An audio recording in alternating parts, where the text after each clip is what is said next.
सीजेपीचे अध्यक्ष अभिजित दिपके ठिय्या आंदोलनाला बसलेले आहेत आणि त्यांच्या ठिय्या आंदोलनाचं एकमेव कारण आहे शिक्षकांच्या रिक्त जागा तातडीने भरा।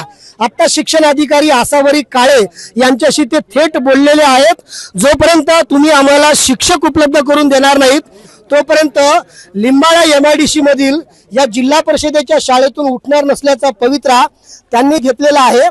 एका या ठिकाणी कर्मचाऱ्यानं एक लेखी कागद आणलेला होता, मात्र तो कागद या ठिकाणी बनावट आहे, आम्हाला ऑफिशियल लेटर पाहिजेत असं दिपके म्हणालेले आहेत। सर, तो कुठला डॉक्युमेंट आणला होता? तर आता सध्या आंदोलन सुरू आहे, या ठिकाणी सर्व गावकरी बसलेले आहेत, महिला सरपंच आहेत। तुमच्या शाळेमध्ये किती शिक्षक पाहिजेत, काय मागणी आहे? 4 शिक्षक पाहिजेत, ते बी निर्व्यसनी शिक्षक पाहिजे। 200 ते 250 लेकर आहेत, तर ते शिक्षकच दारू पिऊन येऊन झोपल्यावर शिक्षक हे लेकर काय शिकणार? गरीबाचे पूर्ण गावातले नागरिक संतलेले आहेत आणि सगळ्यांना आज उपोषणाला बसलेले आहेत लेकरांसाठी। बरं, अभिजित दिपके सरांच्या आंदोलनानंतर तुम्हाला यश मिळाले, याच्या अगोदर किती तक्रारी दिल्या होत्या? 2-3 तक्रारी दिलेल्या आहेत आणि हे 2 वर्षापासून चालू आहेत, पण त्यांना कोणी हेच घेतलं नाही, नदरांचंच केलं। दररोज सर दारू पिऊन यायचे? हो, दारू पिऊन यायचे। लेकरावर ते शिक्षक स्वतः तसे करतात, तर लेकरावर काय असर पडणार आहे?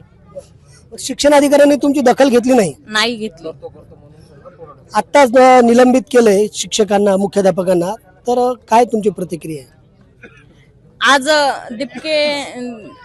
अभिजित दिपके यांनी ही आवाज उठवला आणि ते शिक्षक हटले पदावून। असे जर आज पूर्ण गावकरी जमा झाले आणि आंदोलन इथं उपोषणाला बसले, असेच जर सगळ्या गावकऱ्यांना पूर्ण मी विनंती करते, हमेशा गावात असं गलत जर झालं तर पूर्ण एकता येऊन त्यांनी जबाबदारी घ्यावी आणि अशा शिक्षकाच्या विरुद्ध तक्रार करावी, माझी एवढीच विनंती आहे।